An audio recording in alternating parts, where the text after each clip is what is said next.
కాపులు తాగుబోతోలు, కాపులు మాంసం తింటారు, నిద్రపోతానే ఉంటారు, రాజకీయానికి పనికిరారు అని ఈ కాపు నేత కాపులు అన్నాడు. ఈరోజు అదే అంబటి రాంబాబు అనేక సార్లు కామెంట్ పవన్ కళ్యాణ్ గారిని తిట్టినప్పుడు పేర్లు ఏం పెట్టాలి అని ఆలోచన చేశాం. ఒక ఆయన సైన్ చేశాడు, నిత్య పెళ్లి కొడుకు. చూశారు కదా, నిత్య పెళ్లి కొడుకు అని ఒక సైన్ చేశాడు. పరిశీలిస్తున్నాం ఇది కూడా నిత్య పెళ్లి కొడుకు పనికొస్తుందా లేదా అని. దాని మీద ఇది ఒక టైటిల్. పెళ్లిళ్ళు పెటాకులు ఇది ఒక టైటిల్ పరిశీలనలో ఉంది. తాళి ఎగతాళి ఇది కూడా పరిశీలన. ఇలా చాలా కామెంట్లు చేస్తే ఆ రోజు ఈ వైసీపీ కాపు నేతలు ఇప్పుడు కాపు కులం పెద్దలని చెప్పి మాట్లాడుతున్న కాపులది ఏమయ్యారు? పవన్ కళ్యాణ్ గారి కుటుంబ సభ్యుల్ని, వాళ్ళ తల్లి గారిని, వాళ్ళ భార్య గారిని, వాళ్ళ పిల్లల్ని ఇంట్లోకి వచ్చి దూరుతాం, మీ బెడ్రూమ్లోకి వస్తామని మాట్లాడితే కూడా ఆ రోజు కాపులు ఏం చేస్తున్నారు? పవన్ కళ్యాణ్ గారిని వైజాగ్లో పోలీసులు నిర్బంధిస్తే ఆ రోజు కాపులు ఏం చేస్తున్నారు? పవన్ కళ్యాణ్ గారిని బార్డర్లో ఆపేసి రోడ్డు పైన పడుకొని నిరసన వ్యక్తం చేస్తే ఆ రోజు ఇదే కాపులు ఏం చేస్తున్నారు? వైసీపీ కాపులు చెప్పుకునే కాపు నేతలు ఈ రోజు అంబటి రాంబాబుని అరెస్ట్ చేసేసరికి కాపు ఉద్యమకారులంతా వచ్చి ఆయన కాపు నేత అంట. కాపులు ఆయనే చెప్పొచ్చు, తాగుబోతోలు ఇంత మటన్ తింటారు, నిద్రపోతారు అని ఆయన చెప్తాడు. కాపులు రాజకీయాలు పనికిరాని అంటాడు. పవన్ కళ్యాణ్ లాంటి వ్యక్తిని తిట్టచ్చు. ఈ రోజు మేము అడుగుతున్నాం అంబటి రాంబాబు కుటుంబ సభ్యుల్ని, వాళ్ళ కూతుర్ని కూడా అడుగుతున్నాం, ఏమమ్మా ఈరోజు పవన్ కళ్యాణ్ గారు స్పందించాలంటావే, ఆ రోజు బోరగడ్డ అనిల్ గాని ఇంకోటి గాని వెధవలంతా కలిసి పవన్ కళ్యాణ్ గారి కుటుంబాన్ని ఇష్టం వచ్చినట్టు తిడితే ఆ రోజు గుర్తురాలేదు మీ కాపు కులాన్ని? ఆ రోజు మీరు మాట్లాడలేదా? పవన్ కళ్యాణ్ గారు కూతుర్ని మాట్లాడినారు, చిరంజీవి గారు కుటుంబాన్ని మాట్లాడినారు, మీ ఇంట్లో బెడ్రూమ్లోకి వస్తామన్నారు. ఆ రోజు ఏమయ్యారు మీరింత వైసీపీ కాపులు? ఈ రోజు కాపు కార్డు కావాల్సి వచ్చిందా మీకు? అంటే వైసీపీ నేతను పెట్ల సిగ్గుండాలి. వైసీపీ బ్యాచ్ కి కాపు నేత అంట. ఏ రోజైనా వైసీపీ జగన్ గవర్నమెంట్ లో కాపులకు న్యాయం చేశారా? 27 కేసులు పెట్టారు నా మీద. ఇన్నిసార్లు జైలు పంపించారు. నేను కనపల్లా అప్పుడు కాపు బిడ్డగా మమ్మల్ని ఆదుకోవాలని తెలియదా నీకు? పవన్ కళ్యాణ్ జనసేన కార్యకర్తలు కాపులు ఎంత మంది ఇబ్బంది పెట్టినారు మీరు? వాళ్ళ ఆస్తులు కాజేశారు, కేసులు పెట్టినారు, దాడులు చేసినారు. ఆ రోజు కాపులు కనపలేదా? ఒక కాపు కార్పొరేషన్ లో ఎంత నిధులు ఇచ్చారు? కాపులకి ఏ విధంగా న్యాయం చేశారు? కాపులు రావాల్సిన పథకాలు ఏమైనా ఇచ్చారా మీరు? ఏమి చేయలేదు. ఈ రోజు ఆ రోజు నోరు లేని అంబటి గాని ఇంకోరు గాని ఈ రోజు కాపులని, బీసీలని, వాళ్ళ భార్యలు, వాళ్ళ పిల్లలు వామ్మో నటిస్తారు, ఏడుపులు, వాళ్ళ నటనలు ప్రజలు కరిగిపోయేలా చేస్తారు. ఎవరు నమ్మరమ్మా? అంబటి కుటుంబ సభ్యులకి వైసీపీలు చెప్తాను, ఎవరు నమ్మే ప్రసక్తి లేరు. మీరు కేవలం లడ్డూ టాపిక్ ని డైవర్ట్ చేయడానికి కాపు కులాన్ని వాడుకుంటున్నారు. ఆ రోజు పవన్ కళ్యాణ్ గారి కుటుంబం మీద మాట్లాడినప్పుడు ఈ కాపులంతా నిద్రపోతున్నారు బెడ్షీట్ కప్పుకొని. ఇదే అంబటి రాంబాబు చెప్పినట్టు మద్యం దాగి మటన్ తిని పడుకున్నారా మీరు? ఒకటే చెప్తున్నాం, రాష్ట్రంలో మరొకసారి కాపుల పైన దాడికి ప్రయత్నిస్తా ఉంది వైసీపీ. దాన్ని వాళ్ళే చేసి ఇంకో కులానికి అంటగట్టడం ప్రయత్నిస్తున్నారు. ఒకటి గుర్తుపెట్టుకోండి, ఎప్పుడు కూడా సరే చంద్రబాబు గారు కానీ పవన్ కళ్యాణ్ గారు ఎవరైనా సరే ఒక వ్యక్తిని తప్పు చేసి ఒక వ్యక్తిని విమర్శిస్తే కులానికి అంటగట్టద్దండి. కులానికి సంబంధం లేదు. ఇది అంబటి రాంబాబు ఎట్లా మర్డర్ చేసి జైలుకి వెళ్ళిపోతే కాపులు అన్యాయం చేశాడనా? అంబటి రాంబాబు రేప్ చేసి జైలుకి వెళ్ళిపోతే కాపులు అన్యాయం చేశాడనా? చెప్పండి. నీ నోటితోలా నువ్వు మాట్లాడినావు, చట్టం తన పని చేసుకొని పోతుంది. దానికి కాపులంతా ఏం చేశారు? కాపు నాయకులు ఏం చేశారు? అలా అయితే మా మీద కేసులు పెట్టించారు, మా మీద మొత్తం రెడ్లంతా కలిసి మా మీద దాడి చేశారు కరెక్ట్ సంవత్సరం క్రితము. ఆ రోజు ఏం చేశారు? కాపు నేతలు మాట్లాడరా? ఆ రోజు నోట్లు పడిపోయాయి మీ కాపులకి. పవన్ కళ్యాణ్ గారిని మాట్లాడినప్పుడు మీరు మాట్లాడలేదంటే సిగ్గుండాలి. ఇంకోసారి కాపులు గీపులు మాట్లాడితే వైసీపీ చెప్తాను, మీకు ఎవరి అర్హత లేదు. ఏమైనా మాట్లాడితే వంగవేటి రాధా గారితో కాపు ఈయన పోలుస్తారు. వంగవేటి రాధా గారు పిలిస్తే ప్రజానాయకుడు, నువ్వు చెప్తే నీ పల్లా కూడా నీ మాట ఎందు. నువ్వు ఏలా లీడర్ అంటావు? నువ్వు కాపు జోకర్. నువ్వు కాపు నేత కాదు, కాపు జోకర్ అంబటి. అదేవిధంగా చెప్తున్నా, జోగి రమేష్ కూడా చెప్తున్నాం. ఈ రోజు జోగి రమేష్ కూడా బీసీ కార్డు వేసుకుని వాళ్ళ భార్యతో మాట్లాడించి ఏడుపులు చేస్తున్నారు. మా ఇళ్లలో, మా ఇంట్లో ఉన్న ఆడవాళ్ళు కూడా రోడ్డుపైకి వచ్చి ఏడ్చిన రోజులు ఉన్నాయి. గుర్తుందో లేదో? ఆ రోజు ఏం చేశారు ఈ కాపులంతా? గుర్తుపెట్టుకోండి. మీకు వచ్చేసరికి కాపులు, ఇంకొకరికి వస్తే కాపులు కదా. కేవలం లడ్డు విచారాన్ని డైవర్ట్ చేయడానికి చేస్తున్న రాజకీయాన్ని ప్రజలు నమ్మకండి. ఈ కాపు నేతల మధ్య చిచ్చు పెట్టి వైసీపీ ఆడుతున్న మైండ్ గేమ్ డ్రామా. అస్సలు నిజమైన కాపులు అందరూ కూడా మేధావులు. మీ మాటలు నమ్మే ట్రాప్ లో కాపులు లేరని కూడా తెలియజేస్తున్నాం. కాపులు బలజలు చాలా మేధావులు. మీ ట్రాప్లో పడే అవకాశం ఉండదు. దయచేసి ఇంకోసారి అంబటి కుటుంబ సభ్యులు కానీ ఇంకోరు కానీ పవన్ కళ్యాణ్ గారి గురించి మాట్లాడినా, పవన్ కళ్యాణ్ గారి గురించి తీసుకొచ్చి మాట్లాడినా, ఆయనకి ఏమి జరిగినా, ఈ ప్రపంచంలో ఎవరు కొట్టించుకున్నా ఆయన దగ్గరికి తీసుకొచ్చినా ఆయనకి చెప్తున్నా ఆయన అంటకట్టద్దండి. ఒక వ్యక్తి చేసే తప్పుల్ని ఒక కులానికి ఒక పార్టీకి రుద్దొద్దని చెప్పి లక్ష్యాలు చెప్తున్నాం. ఆ జరిగిన ఈ దాడులు ఏమవుతుందో ఇవన్నీ కూడా అంబటి రాంబాబు నోటి దోల వల్ల జరిగింది. కాబట్టి శిక్ష పనిష్మెంట్ ఉంటుంది. అంతేగాని కాపు కులానికి అంటకట్టదని చెప్పి ఒకసారి జనసేన పార్టీ తరఫున కాపు నాయకులుగా హెచ్చరిస్తున్నాం. లడ్డూ విషయం మీద మా వాళ్ళు కొంతమంది మాట్లాడకపోవడం బాధాకర విషయం. పవన్ కళ్యాణ్ గారు స్పందించింది వాస్తవమే, కానీ దాన్ని ఎక్కువ రాజకీయం కూడా చేయకూడదు అనుకున్నాను కాబట్టి మేము ఎక్కువ మాట్లాడాలి. ఇప్పుడు తిరుపతిలో మేము మాట్లాడుతుంటే మేము స్థానికంగా ఉన్నాం, ఫస్ట్ నుంచి లడ్డూ ఇష్యూ టేకప్ చేసినాం. మేము బీజేపీలో మాట్లాడుతాం దాని మీద కాబట్టి మాట్లాడుతున్నాం. అక్కడ వాళ్ళకి దాని మీద పూర్తి డీటెయిల్స్ వచ్చి ఉండకపోవచ్చు, దాని మీద ఇంకా మాట్లాడాల్సిన అవసరం కూడా లేదు. ఎందుకంటే డైవర్ట్ చేశారు ఇప్పటికే కాపు బ్రాండ్ తీసుకొచ్చి కాపు నేత అవి ఇవి తీసుకొచ్చారు కాబట్టి దాని మీద పవన్ కళ్యాణ్ గారు మాట్లాడి దాన్ని బాధ అర్థం చేసుకున్నారు. అందుకు కూడా ఖచ్చితంగా చెప్తున్నాం, లడ్డూ విషయాన్ని రాజకీయం చేయకూడదని చాలామంది నాయకులు మాట్లాడలేదు. కానీ కళ్యాణ్ గారు చెప్పిన తర్వాత ఇప్పటికే రాష్ట్రం అంతా కూడా ప్రెస్ మీట్లు మొదలయ్యాయని చెప్పి కూడా నాకు సమాచారం ఉంది. కుల రాజకీయాలు ఈ రాష్ట్రంలో పనికిరావన్నా, ఆ రోజులు అయిపోయాయి. కుల రాజకీయాలు చేయడానికి మళ్ళీ వైసీపీ తీసుకొచ్చింది. ఆ రోజు రాజశేఖర రెడ్డి హిందువులకి ముస్లిం గొడవలు పెట్టాడు హైదరాబాద్లో. ఈరోజు ఈయన కాపులకి కమ్మలకి ఇంకొక కులాలకి బీసీలు గొడవలు పెట్టాలని చెప్పి అంబటి రాంబాబు నోటి దూల తాగి మమ్మల్ని తిట్టినాడు, తాగుబోతాడు చెప్తాను. ఇంక నేను ఎక్కువ మాట్లాడితే మమ్మల్ని అంటాడు కాపులు తాగుబోతాడంట, మటన్ తినేసి నిద్రపోతారంట. ఈయన ఏం చేస్తున్నాడు ఇప్పుడు? కాపు నేత అంట. నువ్వు వచ్చింది పోస్టర్ చూస్తే రాష్ట్రంలో అందరికీ వైసీపీ నేత కాదంట, కాపు నేత అంట ఆయన. ఇవన్నీ కూడా మాట్లాడాల్సిన అవసరం ఉంది. ధన్యవాదాలన్నా, థ్యాంక్ యూ. రాష్ట్రంలో వైకాపా నాయకులు వరుసగా చేస్తున్న అరాచకాలు, అలజడులు చూస్తుంటే ఆంధ్రప్రదేశ్ అభివృద్ధిని అడ్డుకోవడమే అజెండాగా కనిపిస్తుందని చిత్తూరు ఎమ్మెల్యే గురజాల జగన్మోహన్ ధ్వజమెత్తారు. రాష్ట్రంలో జరుగుతున్న పరిణామాలు, రాయలసీమ సాగునీటి ప్రాజెక్టుల విషయంపై మంగళవారం బీవీరెడ్డి కాలనీలోని గృహంలో విలేకరులతో మాట్లాడారు. 2 తెలుగు రాష్ట్రాలకు 2 సార్లు ముఖ్యమంత్రిగా పనిచేసిన 48 ఏళ్ల సుదీర్ఘ రాజకీయ అనుభవం కలిగిన ముఖ్యమంత్రి నారా చంద్రబాబు నాయుడును నోటికి వచ్చినట్టు మాట్లాడడం వైకాపా నాయకుడు అంబటి రాంబాబు సంస్కారానికి నిదర్శనమని, ప్రజలు దీన్ని గమనిస్తున్నారని తెలిపారు. అధికారంలో ఉన్న 5 ఏళ్ల పాటు రాయలసీమలోని ప్రాజెక్టులను పట్టించుకొని జగన్ ఇప్పుడు దీక్ష పేరుతో డ్రామాలు చేస్తున్నారని తెలిపారు. గత వైకాపా ప్రభుత్వ హయాంలో చేసిన ఇసుక దోపిడీ కారణంగానే అన్నమయ్య ప్రాజెక్టు కొట్టుకుపోయిందని తెలిపారు. పుత్తూరుకు అడవిపల్లి రిజర్వాయర్ నుంచి నీటి సరఫరా పనులు జోరుగా సాగుతున్నాయని తెలిపారు. ఇటీవల ముఖ్యమంత్రి కుప్పం పర్యటనలోనూ చిత్తూరు, పూతలపట్టు, జీడి నెల్లూరు నియోజకవర్గాలకు నీటి సరఫరాపై కలెక్టర్తో చర్చించారని తెలిపారు. కృష్ణా జలాలను కుప్పం తీసుకువచ్చిన ఘనత చంద్రబాబుకి దక్కుతుందని తెలిపారు. ఈ సమావేశంలో మేయర్ ఎస్ అముద, తదేపా నాయకులు పాల్గొన్నారు.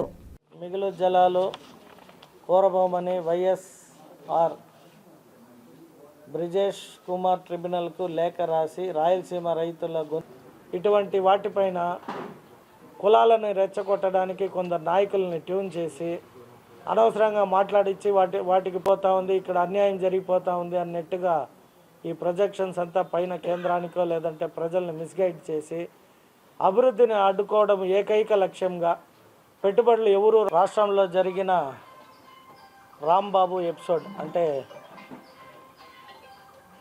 మన ఆంధ్ర రాష్ట్రంలో నారా చంద్రబాబు నాయుడు గారి పరిపాలన పైన యావత్ భారతదేశం కూడా ప్రశ్నలతో అంటే మంచి అభివృద్ధి చేస్తున్నాడని కొనియాడే సమయంలో వైఎస్ఆర్ పార్టీ మాజీ మంత్రి, నీటిపారుదల శాఖ మంత్రివర్యులుగా పనిచేసిన అంబటి రాంబాబు గారు వారు మాట్లాడుతూ చంద్రబాబు నాయుడు గారు ముఖ్యమంత్రి స్థాయి అని కాదు, కానీ నేను చెప్పడము ఆయన వయసు కన్నా ఒక రెస్పెక్ట్ ఉండాలి.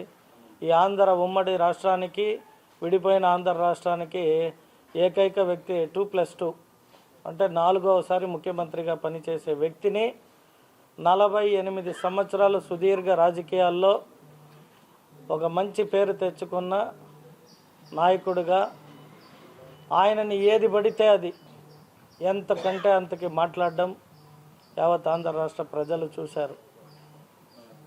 వాడమ్మ మొగుడు రా, వీడు రా, వాడు రా అనే ఆ లాంగ్వేజే వింటే రాజకీయాల్లో ఉండడానికి కూడా చాలా బాధాకరము. సొసైటీ చాలా మెచ్యూర్డ్ అనే భావంతో మేము ఉన్నాము, ప్రజలన్నీ కూడా గమనిస్తుంటారు.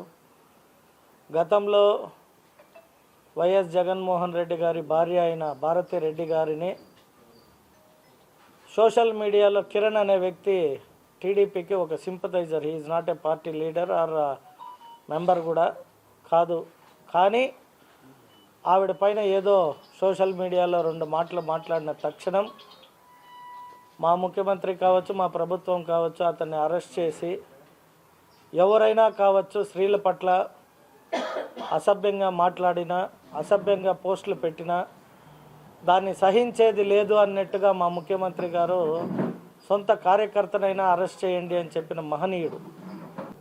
ఇక రాంబాబు గారి గురించి ఎంత మాట్లాడుకున్నా మాస్ సినిమాలో నాగార్జున చెప్పినట్టు చెప్పాడు, పలానా రోజుకి పోలవరం అయిపోతుంది, అగో చూసుకోండి అని సినిమా డైలాగులు సినిమాలో డ్యాన్స్లు వేసినట్టు సంక్రాంతి సంబరాల రాంబాబు అని ఆయనకి పేరు కూడా. కాబట్టి ఎక్కువగా అటువంటి వ్యక్తి గురించి మాట్లాడడం కూడా నాకు ఇష్టం లేదు. కాకపోతే సభ్య సమాజానికి తెలియాలి ఎటువంటి నాయకుల్ని మనము ఎన్నుకున్నాము అనేది ప్రజలకు అర్థమయ్యే దీనికోసం చెప్పాను. కాబట్టి మా ముఖ్యమంత్రి గారి వయస్సు, అనుభవము, ఈ రాష్ట్రాన్ని పరిపాలించిన వ్యక్తిగా ఆయనకంటూ కొన్ని హోదాలు, విలువలు ఉంటాయి. ఆ విలువల్ని మర్చిపోయి ఎవరు మాట్లాడినా కూడా తప్పే. చేసిన తప్పుకి మళ్ళీ దాన్ని వేరే రకాలుగా లేదా కులాలు మతాలని తెచ్చే అది ఎప్పుడు కూడా చిత్తూరులో ఎక్కడ ఫ్యాక్షనిజం ఉండేది కాదు. గడిచిన ఎన్ని సంవత్సరాలు ముందు వెనకపోయి చూసిన కడప జిల్లా అంటేనే ఫ్యాక్షనిస్టులకి మారుపేరు అనే విధంగా అక్కడి నాయకులు కానీ నాయకత్వం ఎప్పుడూ చేస్తూ ఉంటుంది. సో అక్కడ ఏదో ఆవేశంతో కొందరు ఉంటారు, మా చంద్రబాబు నాయుడు గారిని మాట్లాడినారా అనేది ఆవేదన, ఆవేశం ఉన్న మాట నిజమే. కంట్రోల్ చేయలేకపోయారు పోలీసు వారు అని చెప్పి మాట్లాడుతున్నారు. పోలీసు వారు ఎంత కంట్రోల్ చేసినా ఆ ఒక అభిమానం ముందర సరిపోలేదు. కాబట్టి అయితే ఎక్కడ కూడా ఇక్కడ మా యువ నాయకుడు నారా లోకేష్ గారు కానీ చంద్రబాబు నాయుడు గారు కానీ ఎక్కడ కూడా ఇటువంటి వాటిని ఎంకరేజ్ చేయరు. నేను ఒక తెలుగుదేశం పార్టీ ఎమ్మెల్యేగా నా అనుభవం చెప్తున్నాను. మేము ఏదైనా అడిగినప్పుడు ఏదైనా కంప్లైంట్స్ చెప్తే కూడా మా నాయకుడు ఒకటే చెప్తాడు, మీరు వారితో సర్దుకొని పని చేయించుకోవాలి తప్పితే ఇతను పోతే ఇంకొకటి పోతే ఇంకొకటి వస్తూనే ఉంటాడు. ప్రతి ఒక్కడి పైన కంప్లైంట్ తెస్తే మనం చేయలేం కదమ్మా, మనం పని చేసే వారిని మార్చుకొని పని చేసుకోవాలని నచ్చ చెప్తాడు తప్పితే చెప్పిన తక్షణం రియాక్ట్ అయ్యి అలవాట్లేదు. ఎందుకంటే వారి అనుభవం. సో 47-48 సంవత్సరాల రాజకీయ అనుభవం కాబట్టి మా పార్టీని చాలా క్రమశిక్షణతో తీసుకుపోయే వ్యక్తిగా మా ముఖ్యమంత్రి గారిని యావత్ ఆంధ్ర రాష్ట్రమే కాదు భారతదేశం, ప్రపంచం కూడా చంద్రబాబు నాయుడు గారంటే ఏమి అనేది తెలుసు. మీరు కంట్రోల్ ఎప్పుడు తప్పై బిహేవ్ చేస్తారో ప్రజలు అవుట్ ఆఫ్ ఆర్డర్ పోయినప్పుడు ప్రభుత్వం కానీ మేము కానీ నాయకులు ఏమీ చేయలేము. కాబట్టి ఇంకనైనా వైఎస్ఆర్సీపీ నాయకులందరినీ నేను కోరుకునేది ఏమంటే సమాజంలో వారి స్థాయికి తగిన గౌరవాన్ని ఇస్తూ, అంటే ప్రతి విమర్శలు రాజకీయాల్లో సర్వసాధారణం. మంచి చెడు శుభకార్యాలకి కలవడం లేదు, ఎదురుపడినప్పుడు వయసుకు తగ్గ రెస్పెక్ట్ ఇచ్చుకోవడం అనేది మన ఆంధ్రులకి అది మన ఒక రెస్పెక్ట్ అనమాట, పెద్ద చిన్నాన్ని గౌరవించేది. కాబట్టి దాన్ని మీ పార్టీ నాయకులందరికీ ఏదైతే మీటింగ్లు పెట్టుకుంటారో ఆ మీటింగ్లలో కూడా పద్ధతిగా మాట్లాడేది కొంచెం ట్రైనింగ్ చేస్తే బాగుంటుందని మాజీ ముఖ్యమంత్రి వైఎస్ జగన్మోహన్ రెడ్డి గారికి మేము సూచిస్తూ, చంద్రబాబు నాయుడు అనే వ్యక్తిని ఏ ఒక్కడు ద్వేషించినా, ఏ ఒక్కడు ఏది పడితే అది మాట్లాడినా మేము ప్రజలకు ఒకటైతే చెప్పదలుచుకున్నాం. ప్రజల తరపున కూడా ప్రజలు తిరగబడితే ఎవరు ఆపేకయ్యలేదు. ప్రజలు ఎప్పుడు తిరగబడతారంటే ఒక మంచి నాయకుడిని, ఒక సంస్కారం కలిగిన వ్యక్తిని, ఈ ఆంధ్ర రాష్ట్రం కోసం 20 గంటల అహర్నిశలు కష్టపడే వ్యక్తిని నేను చూశానండి. 12 గంటల దాకా కుప్పంలో ఆయన మేల్కొని ఎలా కష్టపడ్డాడో, ఆయనని అనుసరించి ఆయన నాయకత్వంలో పనిచేసేవారు కూడా 24 గంటలు గౌరవము, సభ సమాజం ఏమనుకుంటుంది అనేది లేకుండా ఎన్ని మాట్లాడినారు మీ ప్రభుత్వంలో. ఆనాడు తెలియదా మీకు ఇంట్లో ఆడవారు ఉంటారు, మీకు కూడా ఇంట్లో ఆడవారు లేరా అని శపించేటప్పుడు ఒక్కసారి మిర్రర్ ముందర నిలబడుకుంటే మనం మాట్లాడేది మనకే వినిపిస్తుంది. మనం ఏం మాట్లాడినాం. జోగి రమేష్ గారు అయితే ఆనాడు బీసీ బిడ్డని, బీసీలను అడ్డం పెట్టుకోకూడదు, మనం కుల ప్రస్తావన రాకూడదు అని చెప్పాడు. నిన్న ఏదో చిన్నది ఒక ఇన్సిడెంట్ జరిగిపోగానే బీసీలు అంటే మీకు అంత ఇదా, బీసీలు తడాకా చూపిస్తాము. అరే నీకు ఈరోజు బీసీలు గుర్తుకొచ్చింది. మా పార్టీ పెట్టిందే బీసీల కోసమే. మా పార్టీ పెట్టిన తర్వాత బీసీలకు మేము ఏం చేసినామనే చరిత్ర ఉంది. మీరు ఈరోజు ఊరికే బీసీలు అని ఈరోజు మాట్లాడతారు. అంటే ఇవన్నీ కూడా మంచిది కాదని తెలియజేసుకుంటూ ఈ ఆంధ్ర రాష్ట్ర ప్రజల్ని కూడా చైతన్యవంతం చేసే విధంగా మేము ప్రజల్లోకి వెళ్ళి ఇంకా పెద్ద ఎత్తున వీటన్నిటిపైన ప్రజల్ని అవగాహన పెంచి మంచి ప్రభుత్వానికి అవకాశం ఇస్తే మేము ఎలా పనిచేస్తున్నాం, వారు మాకు ఎలా అడ్డు తగులుతారనే దీనికి కూడా మీ అందరికీ ఇంకా అనేక రకాలుగా పాంప్లెట్స్గా కావచ్చు లేదా వీడియో రూపాల్లో చెప్తాం. ఎందుకంటే నేను ఈ కాజోర్ లేక్ని పూడిక తీసేకి ప్రజలందరికీ విజ్ఞప్తి చేసిన, ఎవరికి రైతులందరికీ కూడా వెహికల్స్ ఉంటే పోయి పెట్టి మన్ను తీసేశారంటే డీపనింగ్ అయిందంటే వాటర్ స్టోరేజ్ అవుతుంది. మొన్న జరిగిన ఈ వర్షాకాలపు దీంట్లో నీవా నదిలో ఎంత వాటర్ వెళ్ళిపోయింది సముద్రానికి అనేది ప్రాక్టికల్గా మాకు తెలుసు. మేము అక్కడ నిలబడి కాలువలన్నీ క్లీన్ చేయించాము. ఎక్కడ ఓవర్ఫ్లో అయింది తప్పితే ఒక ఇల్లు డ్యామేజ్ కానీ ఒక వ్యక్తికి ప్రాణ నష్టం కలగడం కానీ జరగలేదు. ఎందుకు? ముందు చూపుతో మేము వ్యవహరించినాం కాబట్టి.